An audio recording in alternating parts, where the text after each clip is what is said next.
Hey, what's up, guys? In this video, I will be unboxing and doing some impressions on the new DualShock 4 back button attachment that just released for the PlayStation 4.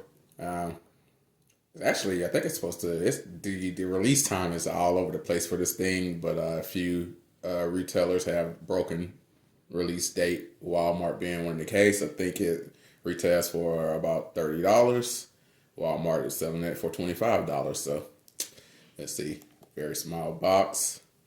Um, see what this thing does. It's like a step or halfway between like an elite controller and your regular controller. While you don't get paddles and all those attachments like a Scrum controller or the Xbox Elite, you do get an attachment where you can map two additional buttons to your PS4 controller.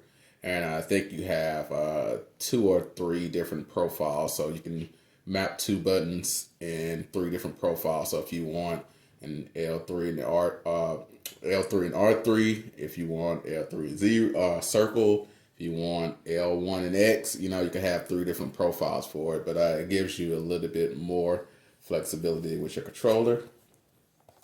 I already peeled off the little sticker here. Let's see what's in here. So we get a little instructions about how to attach it. Should be self-explanatory. It goes underneath the controller where the headphone jack and accessory port is. So if you do have a charger that charge underneath, you probably would have to remove this. But if you have a charger where you charge with the micro USB up here, you shouldn't have to move it. But yeah, it looks like, yeah. So if you have it, it goes under here in the controller. So let's pop this baby on. You can see how get it out of the pack here. Of course, Sony products are usually high quality. So here it is here. Let's take this little sticker out. Buttons map here. Ooh, good and clicky. Hear that pop? That's how I like my buttons. So let's connect it here. Alright. As you can see, just pops right in and it fits snugly underneath the controller. So while you're gaming, like this is how I game. Thumbs here, and this fingers up here. My thumb here. So now if you want to map a face button, if you don't want to take your hands off your thumbstick, your analog stick, you can have here, have your middle fingers on here, because that's where mine naturally rests anyway. So boom, boom, boom, boom. If I don't, like a lot of games where they map the run or sprint button to the L3 where you got to push in and lean forward, and now just click this button here and lean forward. I having to worry about pushing in.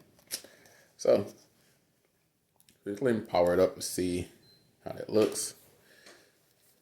You can see powers up with the thing. So right now my profile 1 had the X and the O button to it. So you press on the OLED screen here, which profile you want.